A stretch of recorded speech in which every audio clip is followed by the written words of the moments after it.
आज मैं जो कहानी आपको सुना रहा हूं, ये मेरे दोस्त की सच्ची दास्तां है। उसने वो भयानक मंजर अपनी आंखों से देखा था। मैंने उससे पूछा कि भयानक क्या हो सकता है। उसने कहा कुछ भी, कभी भी भयानक हो सकता है। मैंने उससे कहा कैसे? उसने कहा आने वाला पल और कल किस रूप में आएगा ये कोई नहीं जान सकता, और जो मंजर सामने आता है उसकी कभी कोई कल्पना भी नहीं किया होता। मैंने कहा यार, इसे जरा विस्तार से बताओ, क्या तुम्हारे साथ ऐसा हुआ या ये सब सुनी सुनाई कह रहे हो? उसने कहा सुनना और उससे गुजरना दोनों में बहुत अंतर है मेरे दोस्त।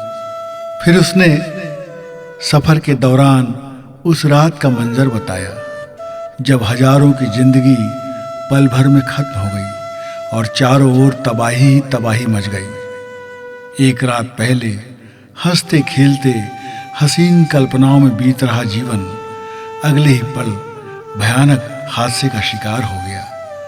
ये बात होगी सन 1913 की, जब हम उत्तराखंड की चारधाम यात्रा में गए थे।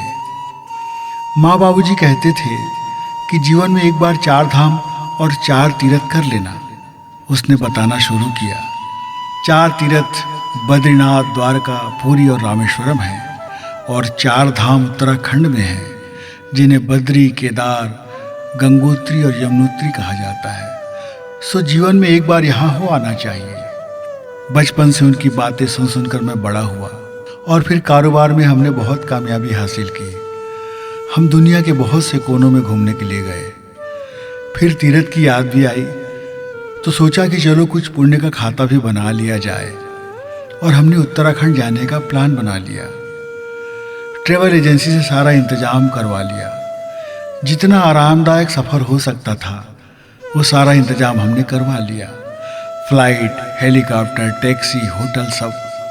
फिर नियत तारीख को हम निकले और उत्तराखंड के पहाड़ों की यात्रा में चल पड़े। वाह, वहाँ के क्या नज़ारे थे! घाटियों को देखो तो नीचे कुछ नहीं दिखता था, और पहाड़ों की ऊंचाई को देखो तो गर्दन पीठ से लग जाती थी। नदियाँ, झरने और हरियाली सब मन मोह रहे थे।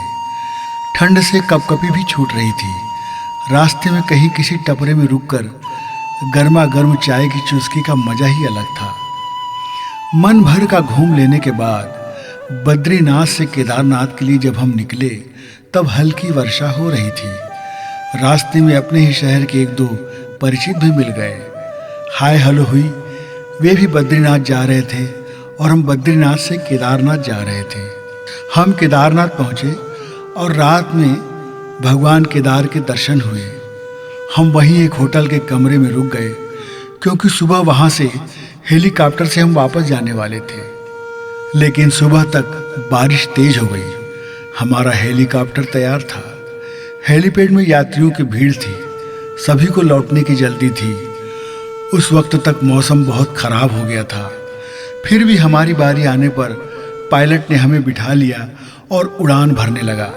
उसने बताया कि हम सही सलामत पहुंच जाए तो भगवान की बड़ी कृपा होगी, क्योंकि मुझे लगता है कि यहाँ से यह आखिरी उड़ान है, क्योंकि मौसम बहुत खराब हो रहा है। और वाकई भयंकर गर्जना करती हवा बहने लगी और हेलीकॉप्टर ऊपर उठते हुए लड़खड़ाने लगा। फिर किसी तरह ऊपर आया और पहाड़ों के बीच से गुजरता हुआ वो डगमगाने लगा। हम इसके पहले भी कहीं कहीं हेलीकॉप्टर से उड़ चुके थे, लेकिन इस बार जो हलचल हो रही थी वैसा कभी नहीं हुआ था। उसकी इस हलचल से हमारा कलेजा मुंह को आने लगा। ये पल ऐसे लग रहे थे कि मौत अब आई कि तब आई। इन हिचकोलों के बीच डर इस बात का था कि हेलीकॉप्टर कभी भी रास्ता भटक सकता था, और हेलीकॉप्टर का रास्ता भटकना मतलब सीधे मौत। वो दिशाहीन होने पर कभी भी किसी पहाड़ से टकरा सकता था। ऐसी दुर्घटना के हम कई किस्से सुन चुके थे, और हमें इसलिए भी ज़्यादा डर लग रहा था। इस वक्त भगवान की प्रार्थना के सारे मंत्र याद आ रहे थे। आंखें बंद कर बस हम अंजाम की प्रतीक्षा कर रहे थे कि हे भगवान, अब आगे क्या होगा। मैं देख रहा था और सोच रहा था कि कुछ समय पहले जिन रास्तों से हम टैक्सी से गुजरकर हसीन नज़ारों को देखकर मज़े ले रहे थे, वही नज़ारे अब किसी दानों की तरह हमें निगलने वाले लग रहे थे। उस दिन हमने मौत की गंध महसूस की थी। लगा था कि बस अब नीचे गिरने ही वाले हैं। हम इश्कोले खा रहे थे। पायलट भी बेहद चिंतित था और किसी तरह अपना हेलीकॉप्टर संभाल रहा था। यानी कि ये वक्त और हमारी जिंदगी भगवान की मर्जी पर थी। कुदरत का कहर जारी था। बेहद मुश्किल भरे इस दौर को हमने बिताया और किसी तरह वहाँ से निकल आए। हमारी जान बच गई थी। हेलीकॉप्टर जहाँ लैंड हुआ था वह भी जगह पानी से भरा हुआ था। बारिश थी कि रुकने का नाम ही नहीं ले रही थी। हम सकुशल वापस आ गए। हमें इस बात की तसल्ली थी, लेकिन उन पलों को याद कर हम दहशत में थे और अभी तक सामान्य नहीं हो पाए थे। पायलट ने बताया कि उसका अब तक का यह सबसे भयानक अनुभव था और उसने भी उम्मीद छोड़ दी थी, क्योंकि इतना भयानक तूफान और बारिश उसने आज तक नहीं देखा था। और ऐसा बोलकर मेरा दोस्त खामोश हो गया।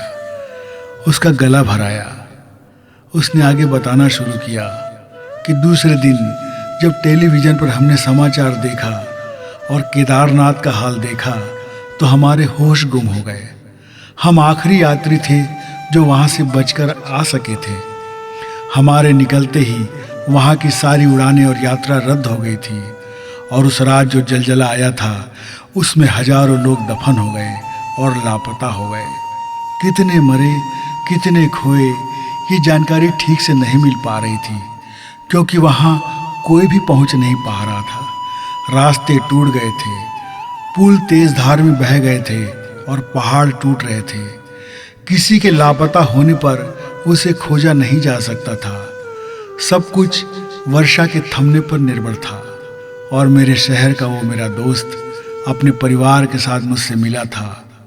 वो उस रात केदारनाथ में ही था और वो और उसका परिवार लापता थे, क्योंकि उनसे फ़ोन से कोई संपर्क नहीं हो पा रहा था। उसके परिवार वाले बेहद चिंतित थे। मैं जब लौटा तो सबसे पहले मैं उनके परिवार से मिला और वहाँ उससे हुई मुलाकात की बात बताई। तो वे बड़ी उम्मीद में थे कि वे लापता हैं तो देर सवेर मिल ही जाएंगे, लेकिन महीना बीत गया, उनकी कोई खबर नहीं आई।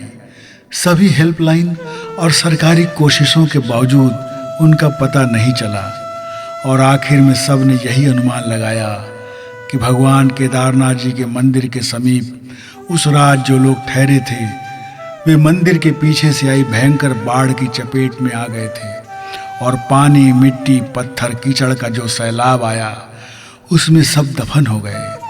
उनकी लाशें भी नहीं मिली। पल भर में प्रलय हो गया था। वहीं के वहीं केदारनाथ जी के सामने उन सब की समाधि बन गई थी। थक हार कर आखिर में उनके घर वालों ने रोते सिसकते उनकी तस्वीर पर माला पहनाकर उनका अंतिम संस्कार कर दिया और उनकी 13वीं और बरसी भी कर दी। जरा सोचो मेरे दोस्त कि जब सब लोग तीरथ के लिए निकले थे तो क्या कोई स्वप्न में भी सोचा था कि आने वाला वक्त इस कदर भयानक होगा।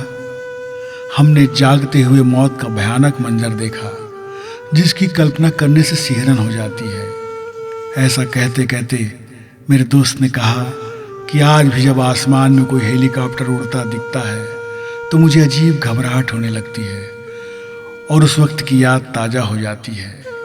मैंने कहा, वाकई दोस्त, इससे भयानक और कुछ नहीं हो सकता। शुक्र है कि भगवान केदारनाथ ने तुम्हारे परिवार की ज़िंदगी सलामत कर दी।